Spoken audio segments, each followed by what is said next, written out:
Military families have incredible stories of perseverance while navigating frequent moves, deployments, food insecurity, transitioning out of the military, and more. This is the place for them to share those stories, highlighting unique experiences of military families. Welcome to the Professional Dependent Podcast. How's it going, everybody? Welcome to this week's episode of the Professional Dependent Podcast. I have with me Andrea. Go ahead, Andrea. We just recently connected on LinkedIn, which I love that there's such a big community of people that are trying to advocate for different things on LinkedIn. It feels a little bit less, I don't know, it feels less weird there because it feels like people are trying to be more genuine. But why don't you introduce yourself to the podcast? Because you and I had a great conversation a couple weeks ago, just kind of getting to know each other a little bit. But for the people that don't know you, go ahead and Abs- introduce yourself.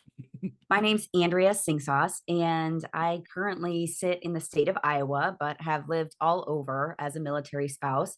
And I own my own business. I started my own business when I was completing my MBA and I was pregnant with my second kiddo, and knew that owning a business was going to be the best case scenario for me to grow professionally through and within this lifestyle and beyond. So I own a coaching business and I also do some contract project management work, but primarily I do coaching with leaders and executives, and have done a little bit of a lot of things along the way, as most mil spouses have.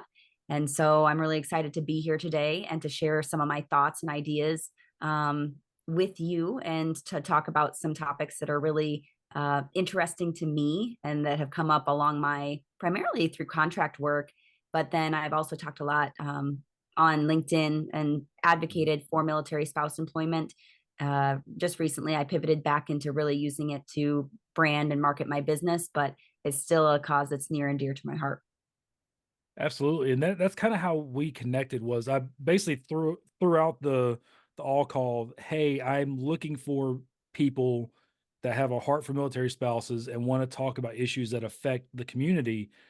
And the thing that you said was, I've talked about military spouse employment a few times. It's one of the topics that I think I keep coming back to because it directly affects me.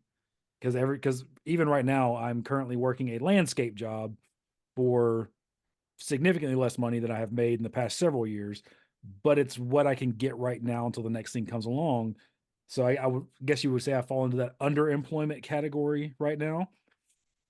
But the thing you said on that kind of shout out was that you tend to focus on how military spouse employment affects the service member's decision whether or not they are going to continue staying in the military or separate, or how long they even plan on doing this. How did you discover that niche? Because that Mhm. is a very small thing, but once you started talking about it, I'm like, holy crap, this makes so much sense. Why is nobody else talking about this? Absolutely. Well, one of my contract roles was it was serving the Department of Financial Readiness and helping write content for financial literacy content. We'll put Mhm. it that way. And so it was making sure that military spouses had the literacy that they needed to manage household finances.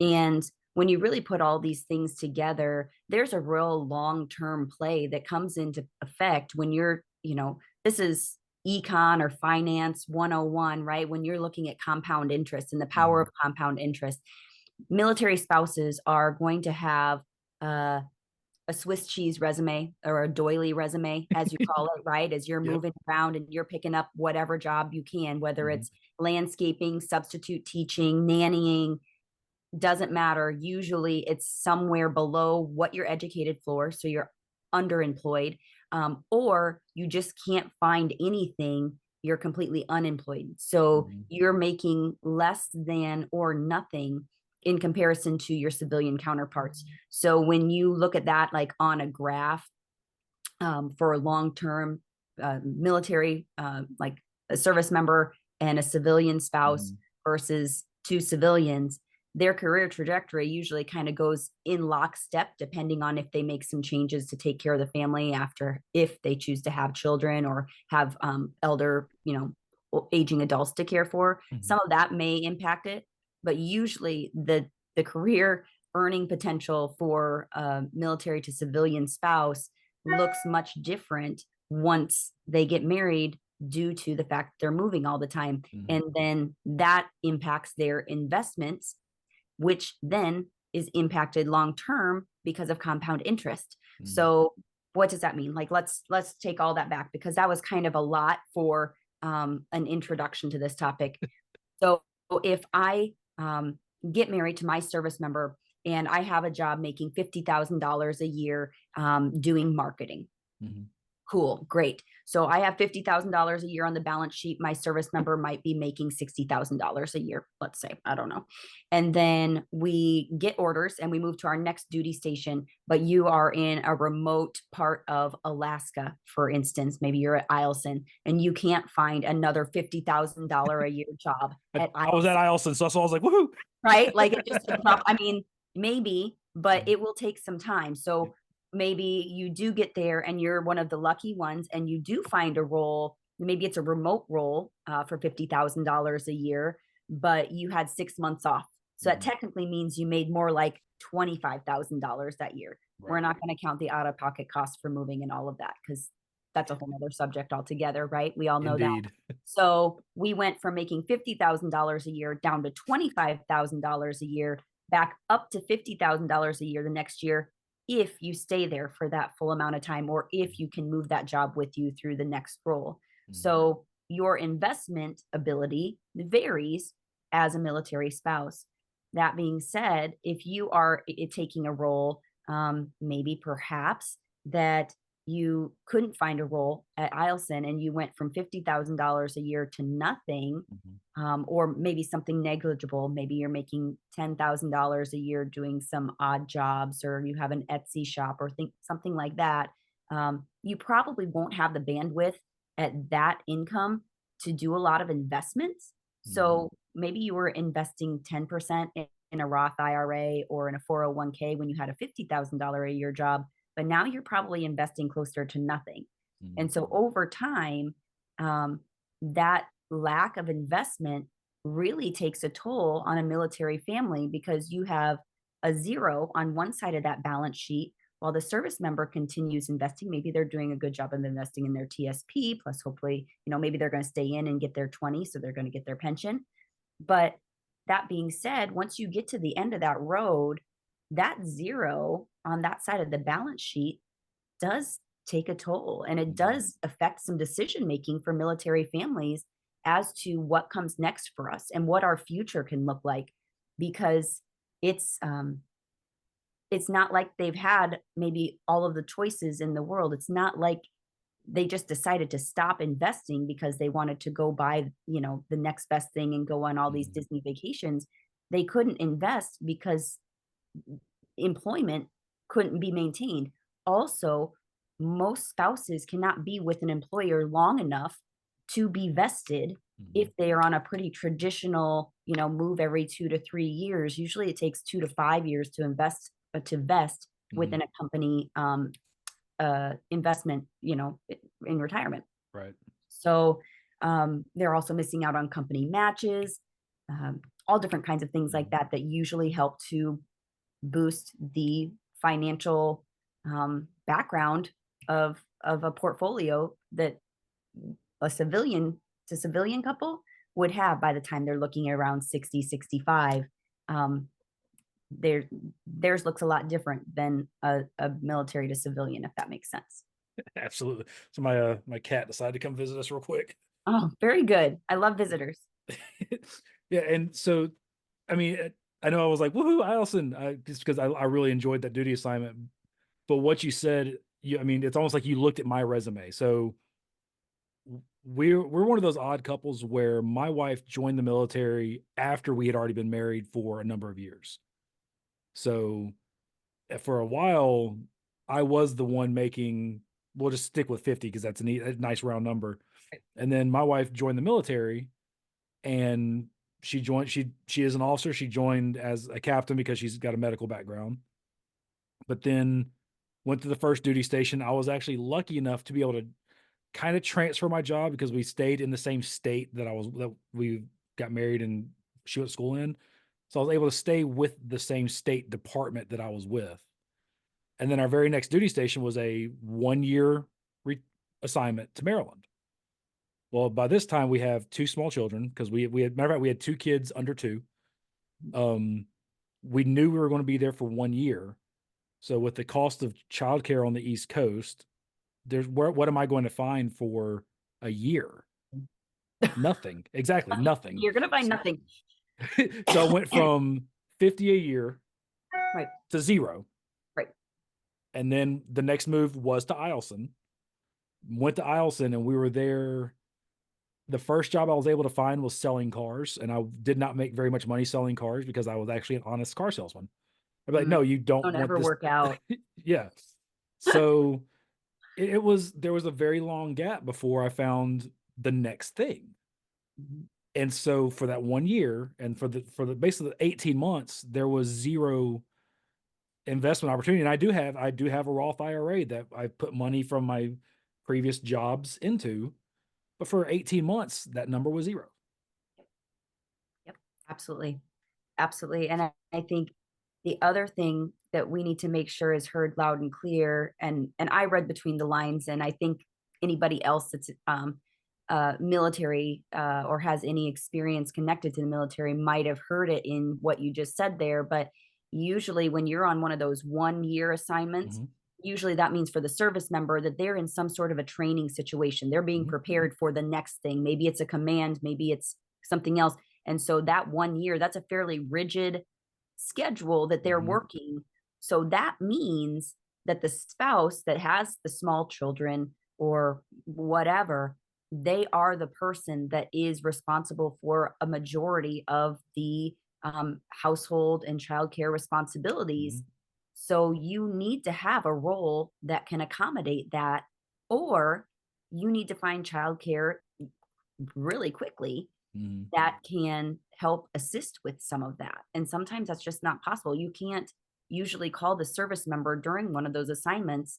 Every time the kiddo has, a fever at Oh, yeah. daycare, which happens a lot, Mhm. they can't take that many days off of a training program like that usually. So I just wanted to point that out if there's anybody that's listening to this and saying, oh, 1 year, that's a pretty long time. And that's a long time to get a job. Well, not when you take into consideration daycare wait lists, Mhm. the responsibility and the training schedules that kind of offset some of the duties within the household, and then also who knows what the job market is and where you might have to live in relation to base or the installation if it is a training spot. Usually, there's a Mhm. lot of turnover, high turnover in those areas, and you might be living a little bit further away if you need to find housing. It's not always on the installation. Yeah, that's exactly right. I'm glad you pointed that out because in my head it kind of makes sense. But we were in Maryland for training. It was a 1 year for her to get her MPH, her Master's of Public Health. Um, and we were assigned to Andrews, but we were living in Gaithersburg because she was going to school at Walter Reed at the USIS schoolhouse. Mhm. So even if we had been able to say get the wait list for the CDC at Andrews, that would have been a 1 hour one way commute for childcare. Yes, sir. So yeah, I'm glad you pointed that out because in Mhm. my head, you and I know what I'm talking about, but other people probably don't. There's a lot of people that don't really think through that, or people that are listening to this from the outside thinking, wow, that's a lot of time. That seems, like enough time to get a job and things like that. But you also have to keep in mind that once you get to that new duty station, once you got to Maryland, Mhm, you probably didn't have more than maybe a week, maybe two at the most to get resettled. And then she was in school mhm. all the time and Oh yeah. probably had homework after hours and on the weekends. Like Mhm. it's not a typical 9 to 5 or sort of Right. situation. You're in those 1 year assignments, so it does make it extra difficult. And that is what I was looking at Mhm, after I finished my um, MBA. It was a 1 year. I finished in the middle of a 1 year assignment in mhm, Leavenworth, And so I finished my MBA, and not even 6 weeks later, I finished my MBA, had a baby a couple weeks after that. Mhm. 6 weeks after that, got assignment to Germany. And so it's it's not always a real clearly defined path that we're Right. on. And it's not always as simple as it seems from the outside. So you never know. Absolutely. So bringing back just a little bit, we one of the things we discussed was, and we kind of mentioned it a few times throughout this, but how do you feel that a spouse's employment ability or inability, depending on what the assignment is, how does this eventually come back to affect readiness? Because one thing you always hear from our military leaders is readiness. It's their favorite catchphrase when they're discussing our service members is military readiness. But they never seem to care about, that's probably a very harsh thing to say, but I'll say it anyway. They never seem to care about In what's happening. absolutes here, it's your podcast. Yeah, You can exactly. That's why I'm like, I don't have to be gentle about it. They never seem to care about what's happening on the family side, even though the two are incredibly connected. They don't seem to see how their language has a disconnect: military readiness, family support. Mhm, But how does spouse employment eventually affect readiness? mhm, absolutely. One of the things that I have said and I have shared with others when I'm speaking on this topic is I feel that military spouses truly are a linchpin in this equation, and people don't give that linchpin enough value or enough credit into how it can impact what the future looks like for a family.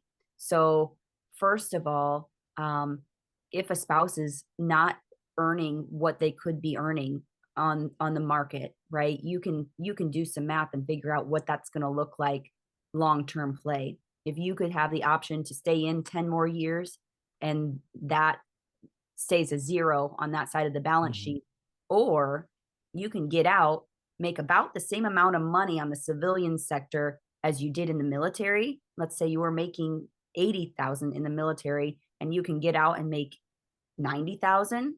mhm. That's not unheard of. Like Yeah, it's not uncommon. I don't think that's a unrealistic situation to set up. So no. you're making $10,000 more and now your spouse is back at Mhm, $50,000. Well, that's a pretty sweet deal, and if you take that times 10 years, and you're not including anything in there for raises, bonuses, or anything of that nature in that mhm, 10 years, that makes a significant impact on your long-term financial picture. And so when we talk about readiness, like what maybe leaders aren't I don't know. I don't know what they're thinking, obviously.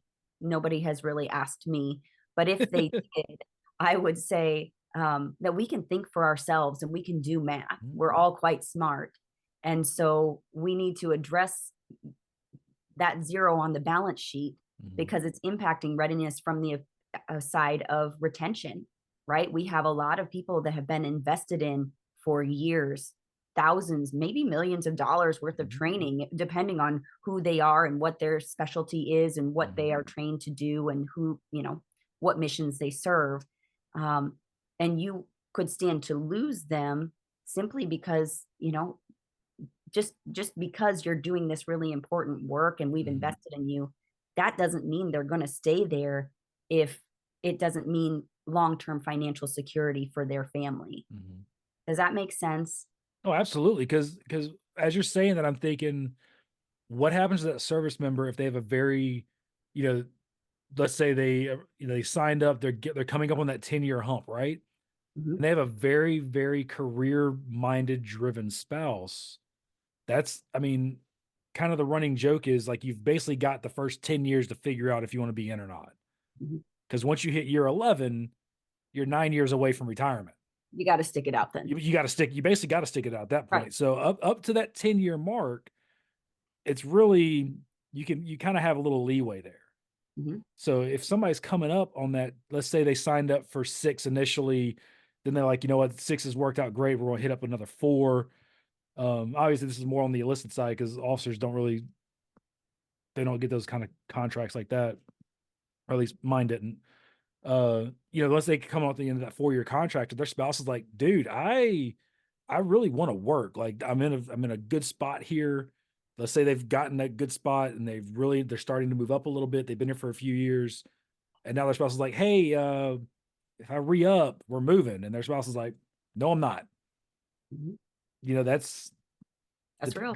that's a very real conversation that I've heard and seen many other military families have. Mhm. Mhm. So, Absolutely. Absolutely. And I think one thing that we also have to take into consideration is those first 10 years that they are serving, their spouse is also there. Maybe they're working, mhm, maybe they're going to school, maybe they're getting a master's degree, getting certifications, upskilling. mhm, There are um, military spouses are more highly educated as a population than the entirety of the civilian population. Like if you look at yes, it, there's like disparity there, and we need to address that. Is that these spouses are highly skilled, highly educated, willing to work, ready to work, and they just can't. Like mhm, they're literally barriers in the way that make it untenable for them to work. They're cost of childcare, mhm, ongoing moves. It doesn't make it a realistic situation. So going back to that linchpin, if you have two people in a relationship and you're sitting down kneecap to kneecap at the kitchen table at the end of the day, which hopefully spouses still do, you put down your phone and you're talking about this, mhm, and you got that option to stay in for that extra 10. um, everybody's going to put all things on the table, and that conversation is going to be harder and harder if fewer spouses are able to find meaningful work, because not exactly, only is it a financial thing, but it's also a dignity thing, right, right? mhm, Work brings us dignity as a human, and it mhm, makes us feel good to contribute to our community in a meaningful way. And I understand that we are leaned into as a group to provide a lot of service and support mhm, to the mission on a voluntary basis, or even advocating, right? mhm, But that doesn't pay the electricity bill. right, That doesn't pay for daycare to mhm, cover my time when I'm helping to serve that mission. It doesn't cover what it costs to put gas in the car for mhm, my commute to and from your community event or whatever have you. So uh, all things considered, spouses right now are kind of on this turning point where more and more are speaking up, because they know, with the economy as it is, with inflation as it mhm, is, with some of the quality of life things coming up, uh, eh, facing service members, uh, food insecurity, childcare, affordable housing, you name it, we're getting hit from a lot of different angles, and retention is taking a hit because we're seeing the writing on the wall, and we mhm, can do basic, it's second grade math, this is addition and subtraction. right, We know that we can contribute more to the equation, and service members are seeing that too, mhm, and they're making some difficult choices with regard to staying in or not. There's also difficult choices to be made as you're choosing to separate or mhm. ETS too. That's probably our next topic. I'll let you see if you have anything to add on that one though. No, yeah, and, you mentioned something a minute ago about how highly the level of education that most military spouses have achieved, and really, and I'm gonna point my finger back at the DoD on this was almost their doing, because I know whenever my wife first joined back in 2010, it was the big push from the DoD was, "Hey, go get a degree, go get these different certifications. This is what we want spouses to do. We want y'all to do these things." And if you look at the typical education track that most spouses are able to do, typically it does take us a little bit longer to get through some of these courses, to get through some of these certifications because of moves, because of family necessity and things like that. So the DoD asked us to get more education, to get these different certifications. And I was looking around over here for my notebook. I know Ellen Summy. Mhm. So she had a great statistic when I talked to her about the percentage of spouses that have bachelor's and master's degrees and PhDs. And I was looking real quick to see if I could find my notebook because the number is staggering. when you compare advanced degrees in the spouse world, couple that with the 22% unemployment for military spouses, it's mind-boggling that there's not more help from the DoD. And I know they say, "Oh, well, we've done this to help make it easier."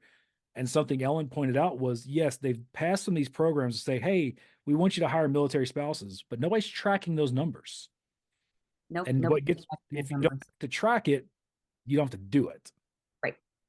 Exactly. Exactly.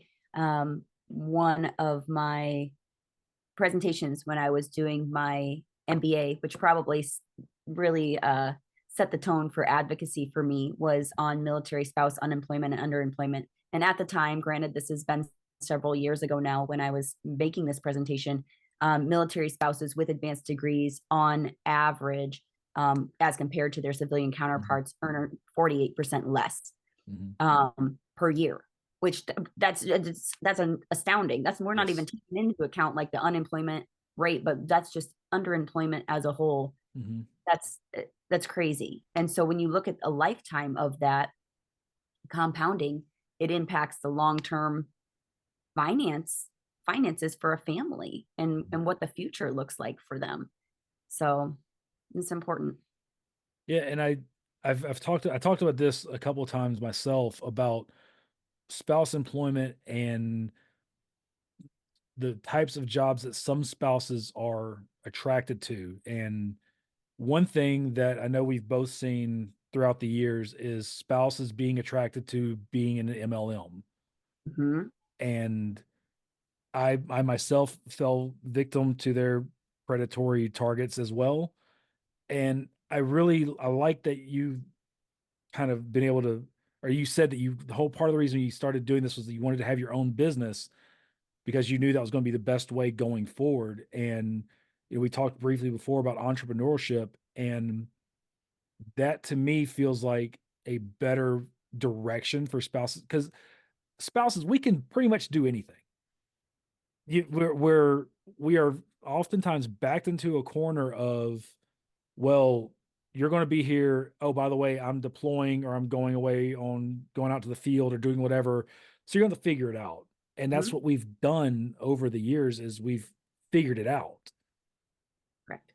So I like that you said you kind of have been able to parlay yourself into your own business because that's something that's yours Right. and you're not it's like I said, it's not an MLM where they're like, well, just build a team, build a team. What if I don't want to build a team? Right. What I if want to it's do just my thing. right? Well, and I purposefully and intentionally built my business the way I did Mhm. because I knew that this life I would be moving, Right. right? Like I could have done a lot of things that had like a brick and mortar front. Mhm. It would have been lovely, but that comes with a lot of overhead. Mhm. It just didn't fit the lifestyle. So maybe something that I really wanted to do is not something that I can do because of Mhm. this life. So I just picked a way to do something that I really enjoy and Mhm. something that I feel brings a lot of value to the marketplace in a way that works for this lifestyle. Mhm. And but that being said, that doesn't work for every military spouse. There are a Right. lot of spouses out there who are cosmetologists, right? Mhm. They do hair and they're fabulous at it, or they're massage therapy, or they're nutritionists, or things of that nature, where they have to establish a client base. Mhm. And every time they move, they have to start over, and there are startup costs related to that. And um, just it's all around Mhm. long term it has an impact. And I think one of the things that initially what really sparked the our initial conversation was what does that look like for a service member as they transition, Mhm. like what impact does that have as they are making those decisions. And I think that's really the only way that this topic is going to get any traction is to Mhm. show how it's impacting not just um, readiness from a retention standpoint, Mhm. but then also how it's impacting the long term livelihood of a service member as they transition to being a veteran. And what that looks like is making a transition after, let's say, 20 years of serving our country. Mhm. I firmly believe if you raised your hand and you protect me and my family, you should get to do pretty much, like, whatever you want, like, Right. right? Like, Yeah. whatever you want. Like, you should be able to, like, do whatever you want, um, as long as it's legal, right? There But, there's you laws. know, so but you should if you want to go open a Chick-fil-A, Mhm, cool, go do it. If you want to start a handyman service and just work around your local community, sure, you should mhm, be able to go do it. Or if you want to, go back to school, get your teaching degree and go, work at the local high school and impact lives in that way. Awesome. Whatever it is, if you have served our country, you should have the option to go do that. Like your retirement, if you've served 20 years, should be able to support, as mhm, long as you're making something, should be able to help support your lifestyle. However, a lot of service members, and this came from seeing multiple friends, I'm old enough now. A lot of people have been hitting their 20 mhm. plus year mark Yep. and are either choosing to get out or not having the option and are told you're done. Mhm, And so they are being forced with the decision, looking at the zero that they've had on the balance sheet for a long time of having to take the job that pays the most mhm. after their military career. And I don't think that's fair. Like, I just think that sucks. It Like, I does. really do. I think that stinks to have done what you were called to do and to Mhm, do it well and to transition out. And instead of having the option to follow a dream and pick your path and do what you want, to have to find a job that will help build back the nest egg that mhm, you've missed out on because your spouse hasn't been able to earn what they're worth in the mhm, marketplace.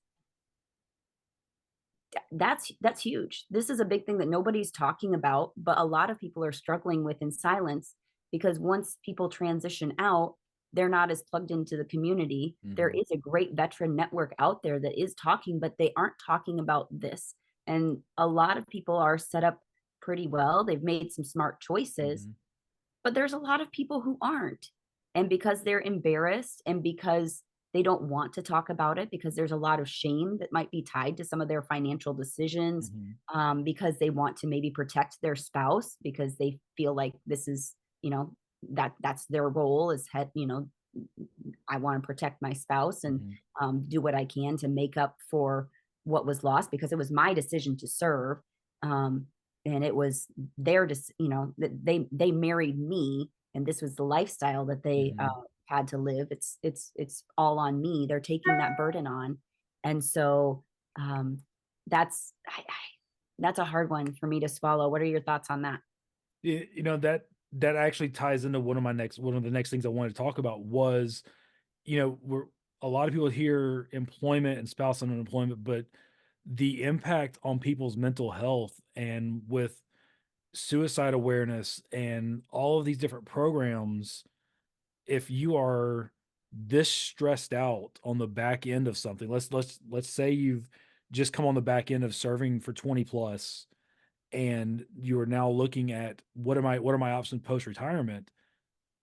If your spouse was, and this really mainly refers to like people who have spouses that actually want to work and want to contribute, and that stress, and not just on the service member but on the spouse too, because like now let's say the service member's gotten out and now as a spouse like, okay, well, we're not moving anymore, but our our resume and our work history looks like a doily, which I'm from the South, I know what a doily is. Mhm, But and so that starts to put an enormous amount of stress on both sides of that coin, mhm, and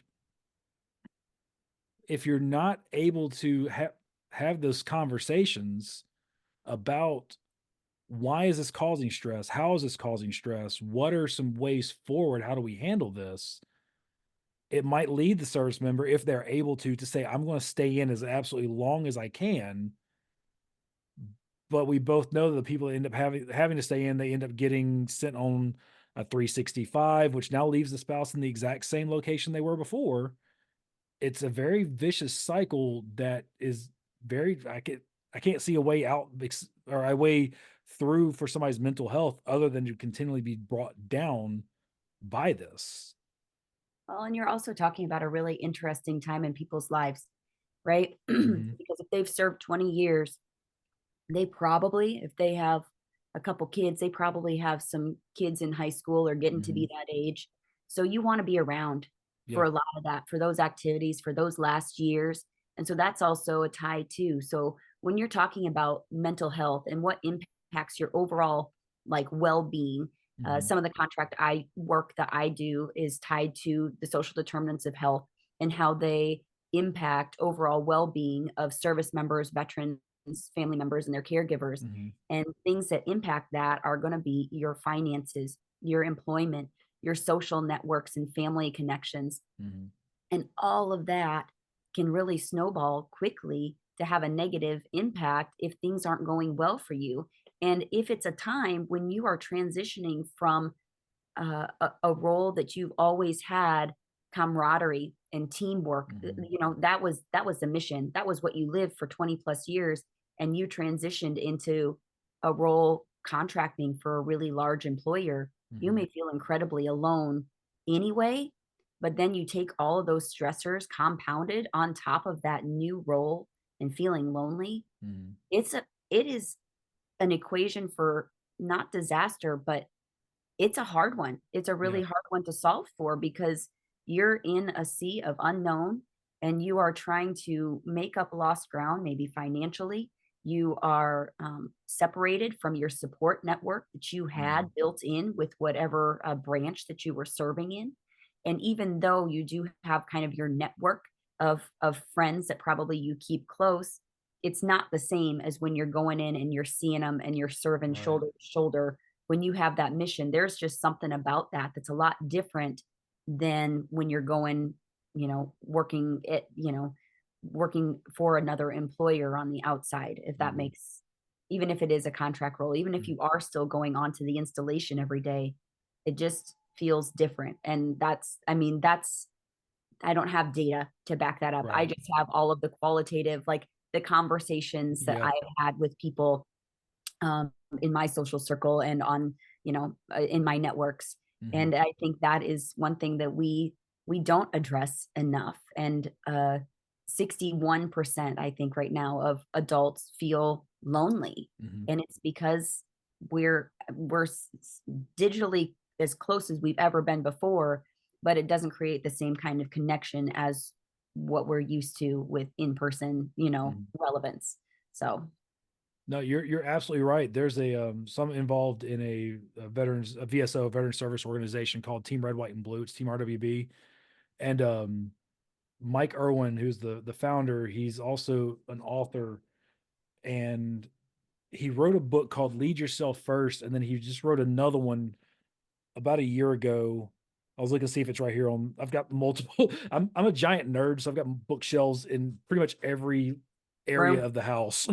And I was looking to see if his second book was on my shelf right here, but it's not.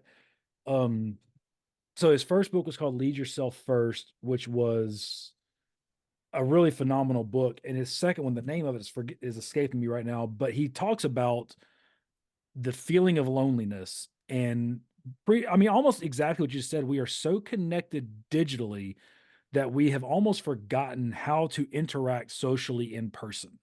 Mhm, And that, like you were just talking about, how even if somebody gets a job on base post retirement and they had those friends that they worked with all the time, what happens when those friends PCS? Because if they're not planning on, or even if they ETS and they don't plan on staying in that area, now mhm, your network is getting smaller, your person network.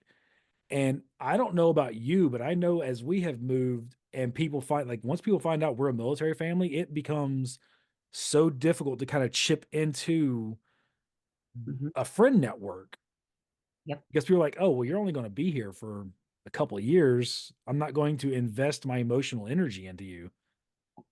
So, absolutely. And one thing to also keep in mind, so when we're talking about PCS, that's just you're moving from installation to Mhm. installation. And perhaps at the end of your military career, you're going to stay at that last duty station or that last installation you were at and keep Mhm. those networks and things in common. But like you said, some people do choose to ETS and they do choose to move back to their hometown, Mhm. wherever that is. It may be in rural Alabama. I don't know. But if it is not a town that also has a military population, Mhm. families, especially service numbers, but families as a whole, the children as well, can feel a very hard time reintegrating into that life because even though it may be a military supportive Mhm. community, military might not be widely understood. And so you might walk into, a new school or a church or wherever you find community and find yourself speaking a completely different language. Like Oh people yeah. are supportive and thank you for your service, Mhm. but might not feel that same welcoming as when you roll up with the moving truck for your next on base housing Mhm. assignment, right? Oh yeah. It's very, very, very different. And a lot of times, even if you are moving back to a hometown or someplace that's closer to family, you might have one or two connections there, but that's not your whole, that's usually not enough to sustain, Mhm. that full feeling of like having a rich life. And my capstone for my undergrad, so this was a very long time ago, one of the books that we had to read was Bowling Alone. Okay. And I remember it had a huge impact on me because it really essentially showed how we are self-segregating ourselves as Mhm. families, as nuclear units.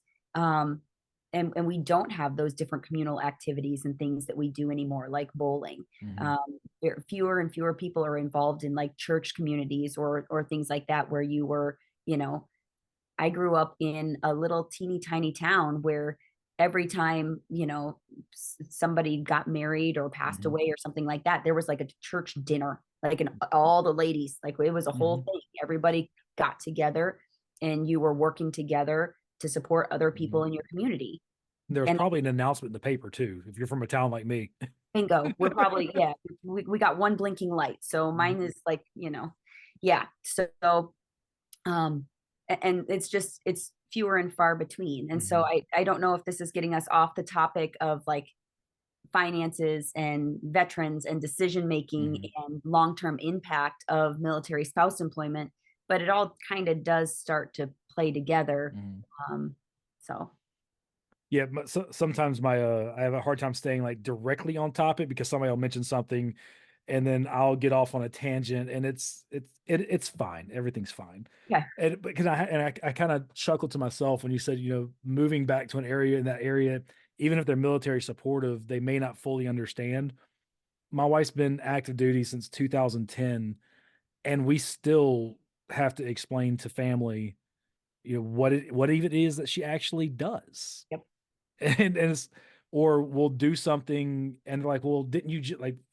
For example, we were at one duty station. We're supposed to be there for longer than we were. They hit us with an out of cycle, no notice PCS. neat, Love it, right? neat. And And for so anybody we had that to get up and doesn't know move. what that is, it means that she was going along doing her job like normal. She was planning to be there 4 years, and then all of a sudden, somewhere in the middle of her Mhm. 4 years, she just got a note one day saying, "Hey, in 2 weeks or 4 weeks, you're moving." Yeah, Yeah, okay. yeah. So That. think Thanks for about how translating. surprised you would be in your little civilian cubicle if Mhm. that happened to you. Okay, continue on. Yeah. So, and then our whole family was like, "What do you mean you're moving? Y'all just got here." Like, Uncle Sam doesn't care. No, Like, they nope. can do that? I'm like, "Yes, they can absolutely do that. She is property of the DoD. They said move, we're moving." Yep, absolutely, So absolutely. we still run into those little fun things every once in a while. Something will happen, or like for example, she got hit with a back to back deployment. So she deployed as to fill in for somebody that had been extended. So somebody was staying longer than they were supposed to. So she went in to finish out that deployment for them. Came home for 8 months and then deployed again. And her family was like, "Oh my god!" But she just got back. I'm like, "Yeah, This is like how can it they do works. that?" I'm like, "Yes, they Yep, absolutely can." absolutely, absolutely. So I guess I'll try to bring it back to finances a little bit. As as people are looking to ETS, have you seen or heard in your network how the decision to either stay where their final duty location is or potentially move somewhere, how that conversation plays into spouse's employment? Maybe the spouse is like, "Well, I've got really good connections back at home and am able to get a better job there versus staying here." Like, have you heard anything dealing with that? Well, I think a lot of times it all reverts back to where your support is. Mhm. So there are some people that don't have strong family support networks anyway. Like it True. wouldn't matter where in the Mhm. world they would be, they would have just as much family staying, you know, family is what we call it, Mhm. friends who you choose as your family, Yep. at a duty station as they would relocating back to their hometown. So I Mhm. think it's very hyper dependent upon the person Mhm. for that. However, I would say that if you've been at like one duty station for a long time, for instance, Offutt seems to be one that keeps people for Mhm. a very, very long time once you get on it, right? So there was a lot of people that choose to stay there because they were there for a long time and then they choose to stick around because they Mhm. have built that community and it's a good cost of living, schools, all of Mhm. those sorts of things align for them. However, there's going to be a lot of spouses that will elect to move back to their home Mhm. because of the support that they have there through family. They've been separated from their extended family for a period of time. They might have, grandparents, aunts and uncles, cousins, things of that nature that want to be more involved in their kids' lives. And their kids are of an age where Mhm. it would be really cool to see your kids' cousins play basketball together or whatever have you. And then also have that local support of, hey, if you are going to get a job, if that is something you're going to do, you're going to need the support and the backup Mhm. to do that. Because just because you're going to ETS and just because the service member is going to have a civilian role, that still doesn't mean that they're going to be able to do everything, for the family too. Like you're going to have more split responsibilities now, Mhm. hopefully. But still, sometimes an emergency comes up, your kid tests positive for influenza, and it's all hands on deck. Like Mhm. where's the daycare? Right. So you call grandma and grandpa, and then it works out. Like so, you have to really think through all of those different things, and I think it's really dependent upon the person. I will say that I think the people that choose to move back to their hometowns, Mhm. or close to their hometowns, close to family, if it's not a military community, do have a hard time Mhm. because there's not support, like just because you still have a dependent ID or Mhm. a military ID, you can get on the installation and things like that. It might not be readily accessible. You Right. might not be able to readily get to some of those support services like career Mhm. services, education services, family support services like education liaisons, Mhm. health services. Yeah, I was gonna say the VA, like, there may not be a VA close by. Exactly. So all of those things are impacting decisions as far as where people Mhm. are going, right? It's not a there's no one thing. If the DOD called me tomorrow and was like, "Andrea, what is the one thing that is going to help, with Mhm. readiness or what's going to be the most supportive thing that we can do to ensure that that's a great transition for service members Mhm. and their families? What's going to impact their quality of life the most?" There's no one answer, Yeah. all interconnected.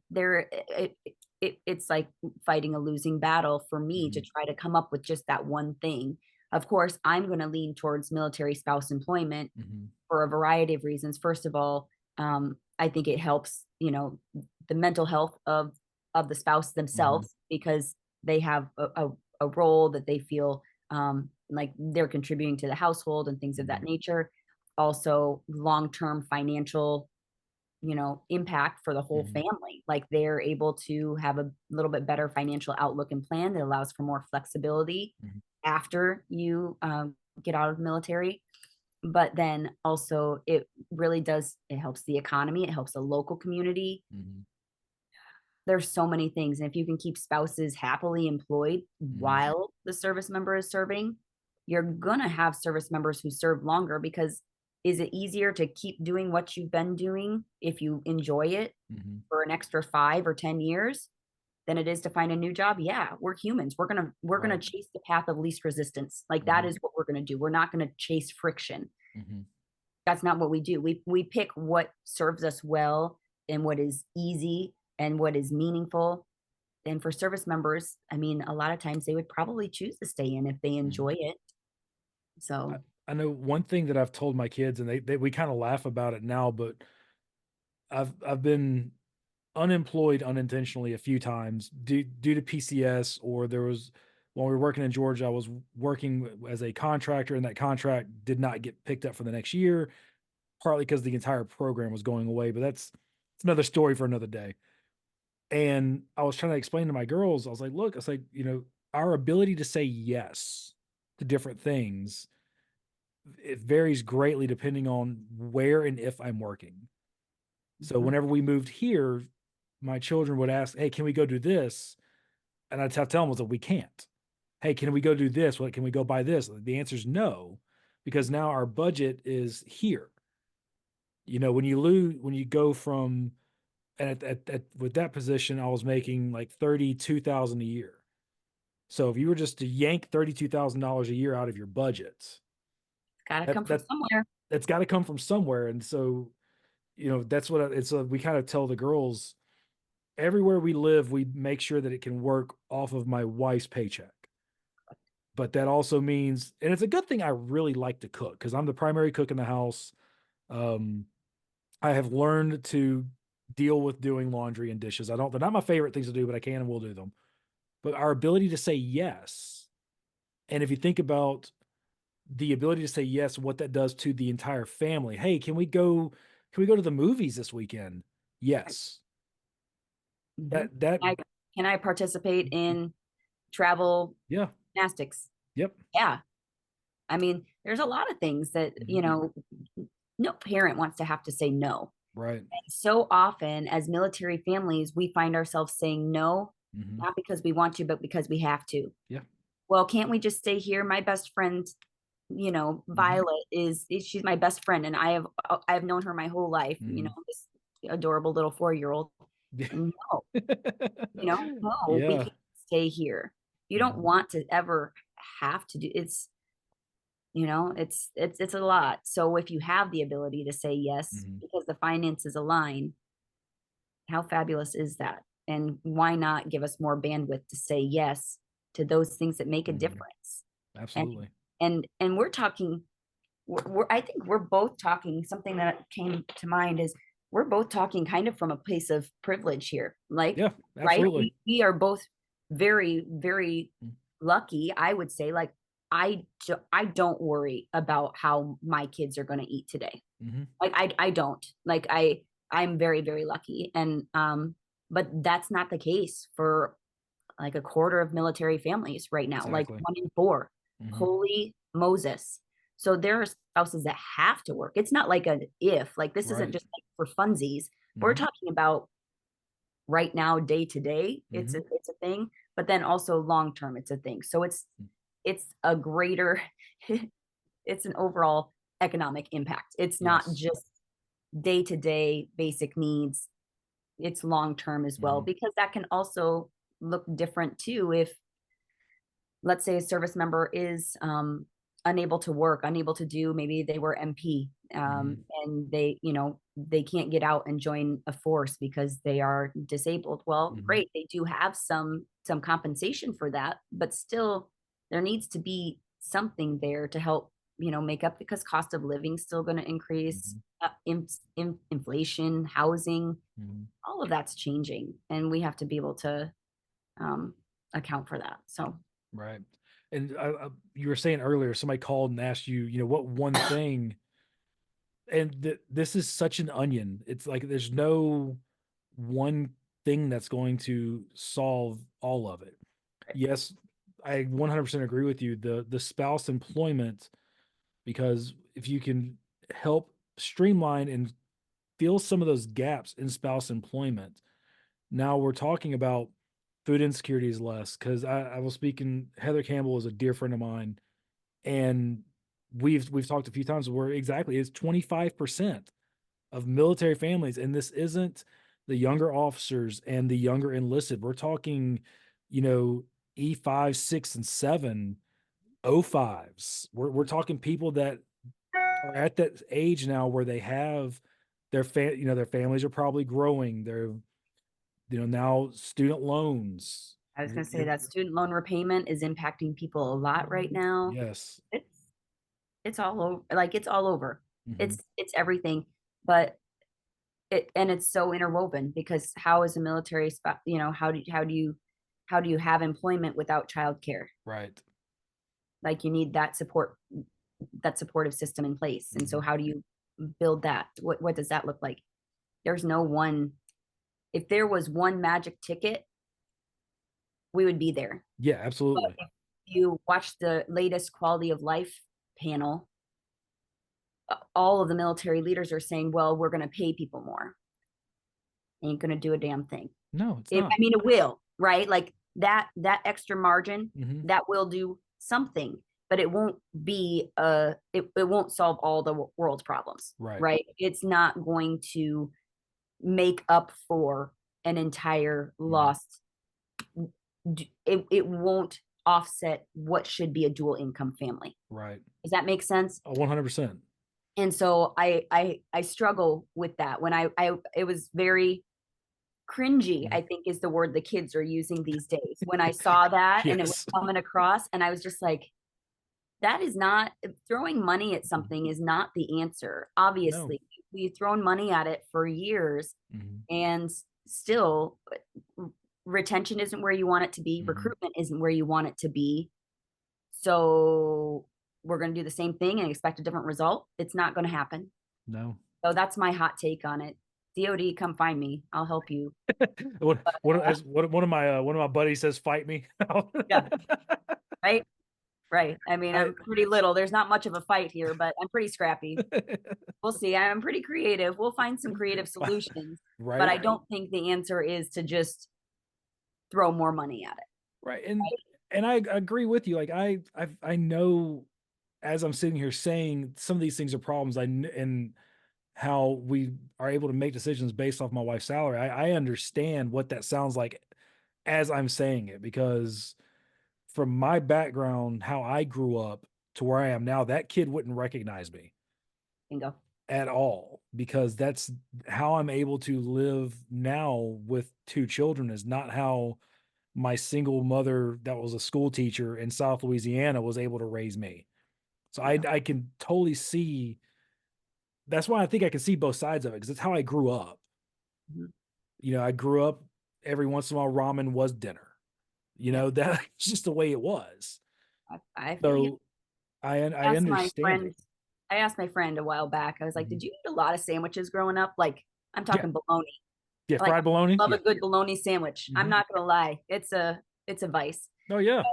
I think that's important definitely to mention. And one more thing, and this is definitely another tangent, but a whole sector of the population that we need to give a little bit of credit to and shine some light on is there are spouses that are stuck.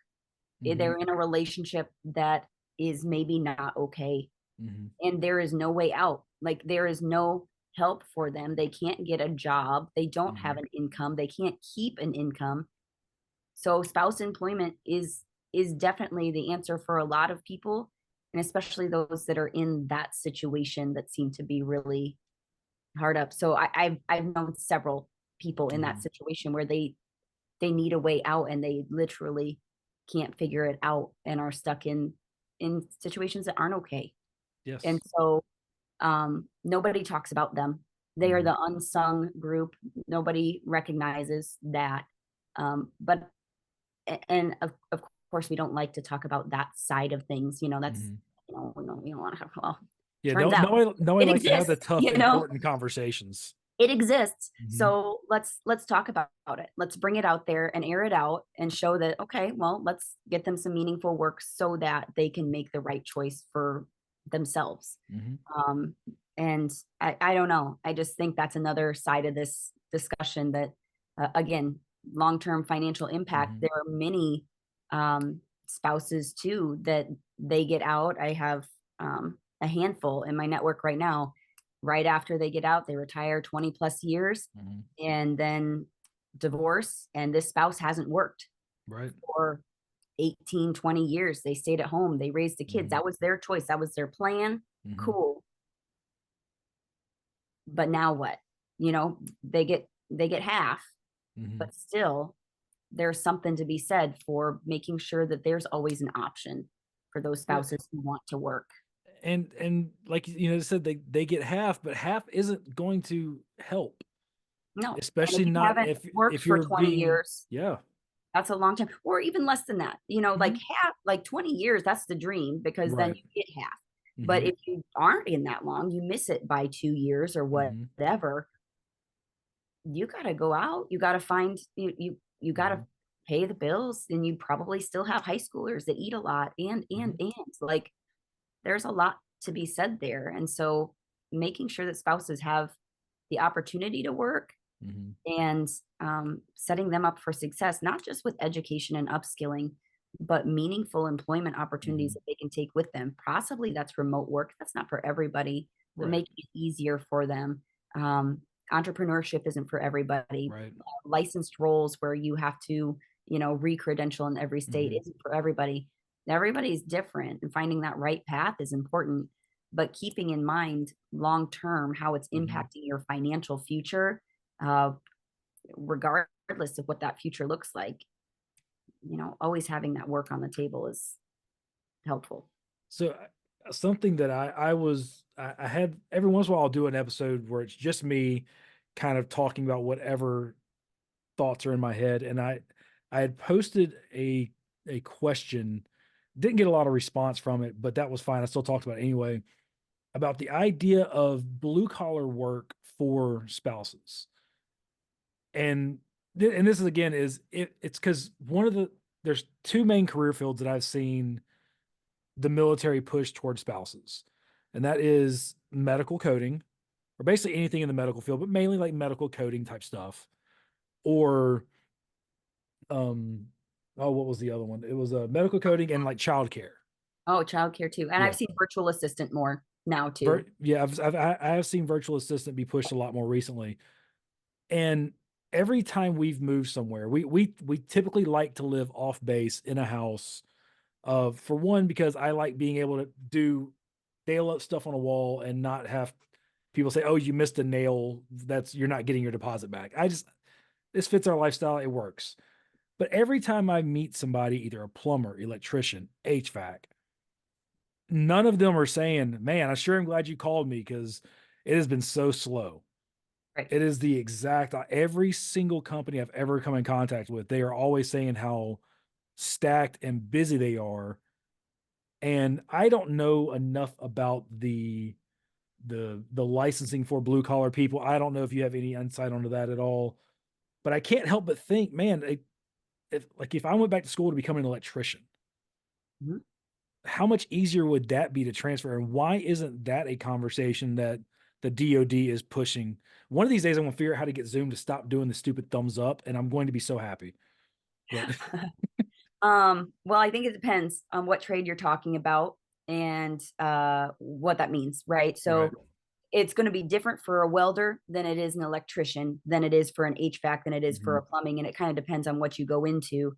So I guess I see things like welding, car repair Mhm. as more universal, right? Mhm. State to state, like codes and things like that Right. are going to really vary. Like you're welding a part, you're welding a part. You Right. do what they tell you to do, MIG, TIG, whatever, Mhm. right?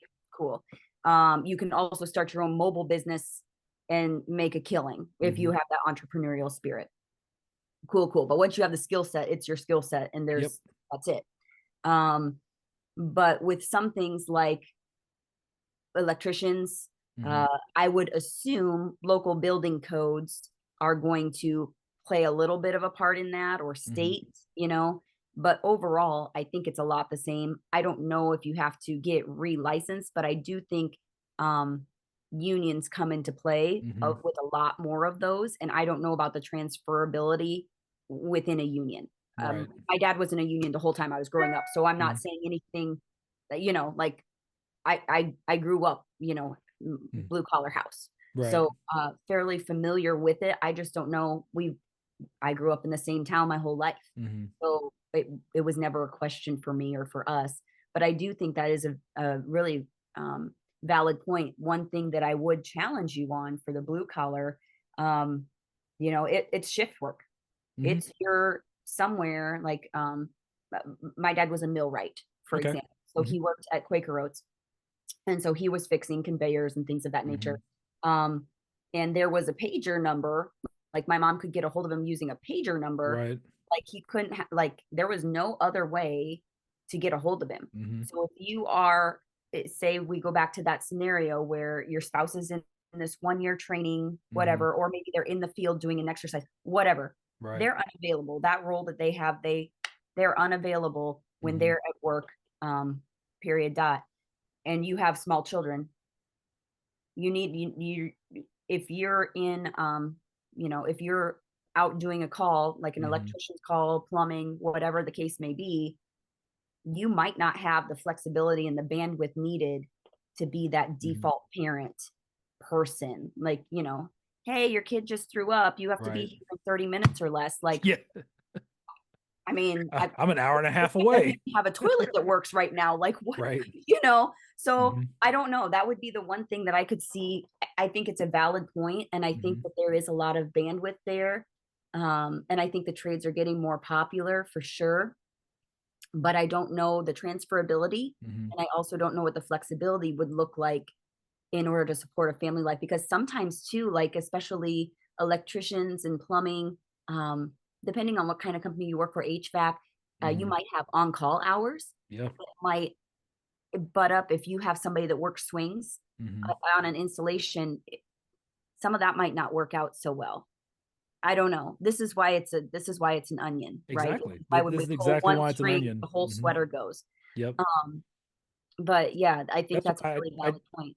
I definitely like it's one of those things where I'm never one of those people like this is the answer. I'm always like this is part of the answer. Like it's definitely something that I think the conversation is worth having. Mhm, But like for example, like we had a I mean just to kind of agree with you on what you were saying, we had a plumbing issue and the poor guy was here for hours.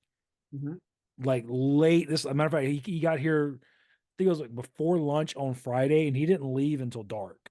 mhm. So, and if he had been that default parent, now his kid, like if he You had gotta young be there kids, when he'd be like, daycare "Hey, my closes. kids are out of school. I got to go make Yep, dinner. yep, Sorry, you don't have running water, but." yeah. So I don't know. I don't know how that works Mhm. if you get to be picky and choosy, Mhm. especially if you're restarting. I'm guessing if you're restarting every 2 years in a trade like that, Mhm. even with experience, you're probably coming in low man on the totem pole. Mhm. And so you're probably getting the crummier jobs Mhm. and the crummier hours, the crummier shifts, more on-call work. Um, I'm guessing. Yeah, I don't that's the know. way it would have been for me. That's part of the reason why I got out of law enforcement was because whenever we moved to Alaska, the one of the people while I was selling cars, I met a guy that was a police officer for Fairbanks. He's like, "Why don't you come work for us?" I said, "Well, starting pay was okay. They had a sign on bonus." I was like, "Okay." I was like, "Where do you put your new people?" He was like, "Well, they usually start off on night shift." I was like, "No, thank you." It's like I've been there, done that. I'm good, thanks, because If you night have shift small kids, equates to court the next morning. right? Right. And if you have small kids too, Mhm. if your spouse is working, some people can handle that, but this comes into play even with nurses, Mhm. right? Like nurses are often that low person on the totem pole. They only have that option for overnights to Yep. start out as they transition to different duty stations. And so you have a service member who worked from, 7 to 4, Mhm. whatever their duty hours are. But then if they're tagging in, going to, they're working 3 to 11 Mhm. or 11 to 7, like it's a jigsaw puzzle, and Oh, that's yeah. that's kind of hard to manage that too. So it's all a puzzle. Again, there is no good answer. Correct. There's there needs to be something that is a multifaceted way to not necessarily fill the hole, but at least kind of give you a roadmap to go around them. Mhm. Be Mhm. like, hey, this is what our end goal is. Our end goal is financial stability for the military family, not just, okay, once the service member is done, we've got the service member, the rest of y'all figure it out. Right. And the reason why this is important, let's circle back to why this is all an important conversation to have, and why we talk about readiness and why we talk about retention and recruitment, Mhm, is because military families, you, me, service members, they are the greatest recruitment tool that the DoD has. yes. So if we are experiencing a good quality of life, we are going to tell our friends and family. Mhm, If we are experiencing a poor quality of life, we're going to shout from the rooftops mhm. how unfair or how poor quality it is. Oh, yeah. All right. So, why this is important and why this quality of life is important is because it all comes back in a very circular pattern a lot faster than you think, as you have young adults that are getting ready and making a decision whether they're going to college, a Mhm, trade, going to enter the workforce, or enter the military. These people that are getting out at 20 years have children that are trying to narrow down their choices. mhm, What are they saying? And well, if they're looking at their investment portfolio right now, and it looks like they're going to be working till they're 70, even though they mhm. served 20, what? You have Right. another, that's a lot. That it makes it Mhm, very hard for somebody to recommend military service if they don't feel like they were supported mhm, throughout that time and set up well for a life beyond their time in the military. I'm not saying they have to have things handed to them, but I'm mhm, saying to have things organized in a bit of a way that it makes it a little bit mhm, easier to navigate some of those hurdles and barriers. And like you said, Heather is also a good friend of mine, Heather Campbell, and she mhm. says, how do we get to yes? Yep. Well, we talk about the little things, right? What are the Mhm. little things that we can impact? What are the ways, you and I could sit here and spitball all day, but Right. what are the things, the tactical changes that we can make now that Mhm, could impact and better our situation? And part of that for me, what I see with regard to like long-term financial stability, um, mhm, and outlook for families, is having those conversations early and having mhm, those conversations often, utilizing there is actually a vast amount of financial education available for free for service members to help them budgeting. There's mhm. not financial advisors like the people that sell you stuff, Right. but financial counselors, people that will sit down and go line by line through your Mhm, family budget and help you figure things out. If you don't have financial literacy skills, mhm, help you get that into place. And it's, if there is a shame factor involved, there's a lot of free online or through military one source mhm, resources available where you don't actually have to see people eye to eye if that's a deterrent. So have those conversations early and often mhm, around what that looks like, and then be aware of how the military is impacting what your goals are long term. mhm, um, Obviously spouse employment is a huge piece of that, but maybe part of it is the education factor right now on the finance side, mhm.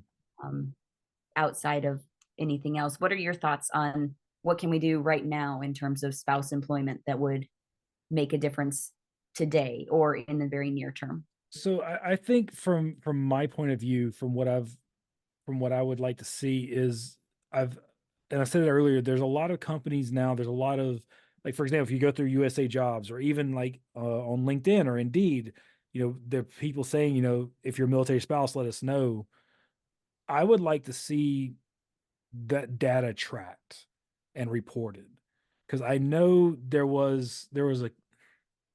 there's legislation pushed through a few years ago to where companies would get a tax break for hiring military spouses, and I think as early as last year, They were actually trying to pass more legislation to get that to match the same tax break they would get for hiring veterans. But there's nothing out there that tracks which companies are hiring who.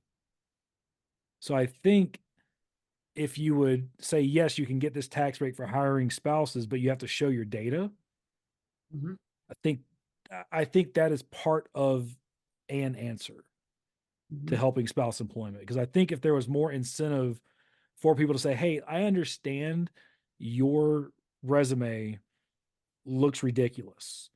However, what I see project management skills, I see conflict resolution skills, I see scheduling, I see all of these things that to us look like normal everyday life, but translate really well to a corporate office.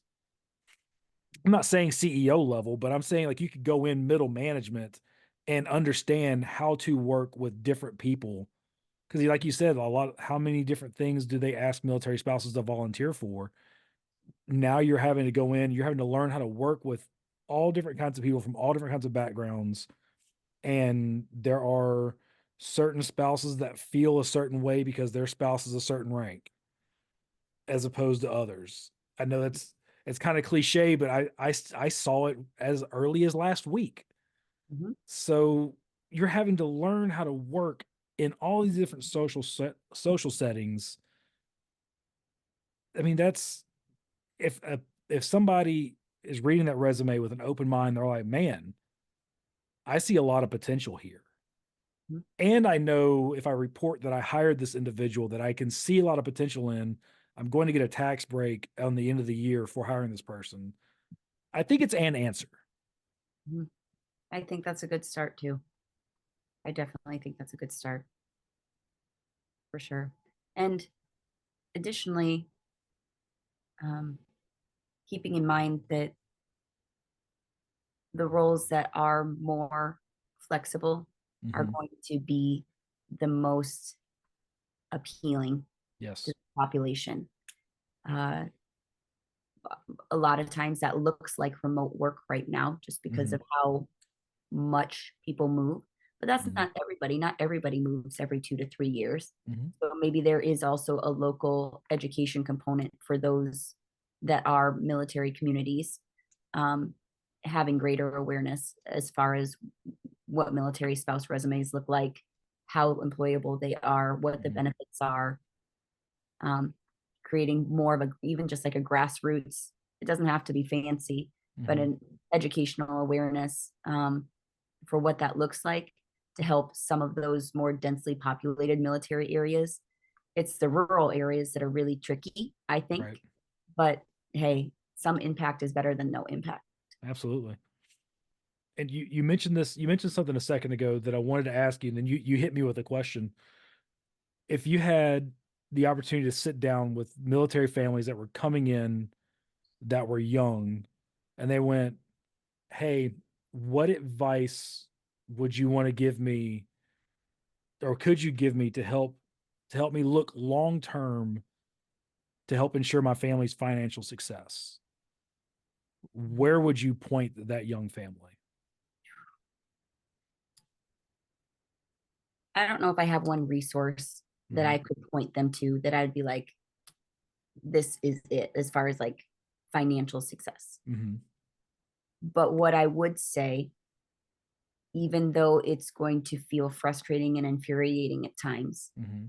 is on the on the spouse side of the equation to manage your career with the same level of importance as your spouse manages theirs, because there is a very calculated path for Hmm. everybody that raises their hand and joins. Hmm. Once they join, they get put in, they can test and do these things. And it's like a little, choose your own adventure to some extent as Uh-huh. far as which way you go and what you do. Then you Hmm. have a certain progressional path that leads you up through the rank. Well, manage your own career in that same way. And if you make the choice that you're, the best thing for your family is to stay at home and raise children and be that support system for them Hmm. because you're going to experience so much change, own that and be Mhm. okay with that, and then figure out how to stretch every single, like, then you become a an economist, Right. right? Then you figure out how to take that $1 that came into your house Mhm. and turn it into $1.50 by Mhm. saving, doing this, that, and the other, so that you're not, coming up short at the end of the month. So that becomes part of your job. Mhm. Uh, Also, likewise, if you decide to stay in the workforce, have blunt conversations with a service member regarding if then statements. Mhm. If you have the opportunity to stay in, but it sends us to the armpit of the world, Mhm. nope. Then we're having a conversation about whether we're staying in as a family or not. And it Right. has to be both people on all the time. It can't Mhm. be service above self, because that's going to create a lot of resentment and Mhm. it's not going to work out well in the end. So I think that's the thing, that you have to be eyes wide open going into this, not just as a spouse, but as a service member Mhm. too, is that this is all for one and one for all. This is Mhm. everybody, all hands on deck. This isn't just your career and then, oh, by the way, you'll get your time to shine the next 20. Right. Like, nah, no, Mhm. that's their 20 years together. Right. And that 20 years makes a difference long term impact. Um, However it wants to look, but Mhm. be intentional about it. Don't just wander into it and think, oh, the military is going to figure this out for me, because Mhm. clearly, didn't they just lose a jet? Like, let's be real. I don't think they're going to really take into account your exact financial goals and picture and make a plan Yeah. just for you. Like, you have to own that and you have to drive that, which this is partially the coach coming out in me, Mhm. right? Talking about like your goals, what you want to Right. do, making a plan to get there. Like, this is what I do for a living. So I Mhm. always seem to revert back to that. But it's so true. It's not any different for anybody else. Mhm. But we just have some different um, parameters on it. It Mhm. looks different. Some of the barriers are different, but making sure to account for that. How's that hit you? I love it because like I said earlier, my wife and I were married for 6 years before she joined the military. And in those 6 years, I had started to build and get ready to start moving up inside the police department. Like, I was starting to look at promotion, we're starting to look at there was different things I was doing that if I had stayed in to become an instructor, that was more money. I was looking at becoming an instructor for a couple of different things. And then my wife decides, or she, and it, I always say that we decided to join because it was a very heavy conversation. Mhm. And coming from the town I came from is a very big army population. I always joke that I knew more what we were getting into than she did. Because when we started talking about joining the Air Force and she wanted to start talking to a recruiter because of these different things, I was like, look, I said, here's what I need you to know today. A typical career for me is now out of the window. I was like, I want you to know that my ability to get a typical retirement is gone. I was like, it's going to become a lot more on, a lot more onus on what that retirement's going to look like. I was like, and we're going to move every 3 to 4 years. I was like, those are the two biggest things. I was like, this is not going to be an easy career path. I said, I think we can make it work if this Mhm. is truly what you want to do. But Did you have the discussion about the pressure of more of the long-term financial outlook of your family? Like, the retirement is more on her, right? mhm, Because if you would have stayed in the force, you would have had a pension too, right? Like, mhm. is that kind of how it would have Oh worked? yeah. Like, if you would have maintained that career Mhm. track, much like the military, you have a pension coming to you, Yep. state benefits, things of that Mhm. nature. Now this shifted, and it's somewhat non-traditional, right? So now Mhm. this is on her, that, okay, well, Mhm. I'm in if you're in, but Right. now this is on you. And if you decide to get out, then did you have a conversation like that in your house? No, because I even as much as I say I knew going into it, I still think I was not quite prepared as fully. I'll tell you the thing You that never I are. didn't never, never. The one thing that I truly was not ready for until And honestly, like the 1 year stint in Maryland, I even then I don't think I fully appreciated it. It wasn't until later when it really hit me with how difficult changing jobs every few years, losing my building up that friend network and then moving and having that friend network ripped away from me and having to start that constant cycle of starting over. It was probably about 8 or 9 years in before I really sunk in deep with how much I wish I would have known before and been Mhm, able to prepare myself. So mhm, that's what I would tell the young families coming in is start having that forward looking thought of what is this going to look like financially and truly coaching them through the idea of look, if this is what it's going to look like on the spouse side. right, So that's what I would say because it again, it did not I thought I knew, had no right. clue. Not the No, foggiest. mm-mm. Nobody does. That's the thing, is even Mhm. if you grew up in the military, seeing your Mhm. mom, be a military spouse, you don't know. You Yeah. didn't wear her shoes, right? You were a mill kid. That's a Mhm. whole different ball of wax, and that's an understanding that I don't understand either. I don't Right. understand that for my kids. So, um, yeah, it's a lot for sure. Absolutely. Well, Andrew, do you have any parting wisdom for our guests, for our listeners about about spouse employment in relation to service members or financial advice? And I guess not financial advice per se, but Oh man. any wisdom I you was wish gonna say to I impart? am not a financial person. Like I I, do not sell investments. I have no ties right. to this. I I just know. know so I I always got feel like people put that disclaimer everywhere. So I'm like, I don't know if we need to put a disclaimer or not, but that's no, consider this this the disclaimer. yeah, this is the disclaimer. We don't know. We just have anecdotal evidence and we've seen it Yes. play out. So um what is that quote? It's the best time to plant a tree was 20 years ago. The next best Mhm. time is today. Yes. So if you have the opportunity to get started with investing, do it. However, I understand and can feel that there are barriers in place and it's high. The Mhm. barriers are high for spouses looking to enter the workforce sometimes and sometimes insurmountable.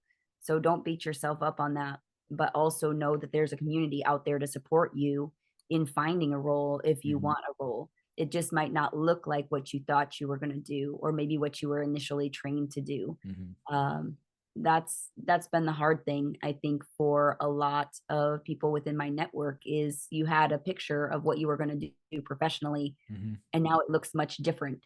It's not that it's any less rewarding or fulfilling. If it's that it just looks different.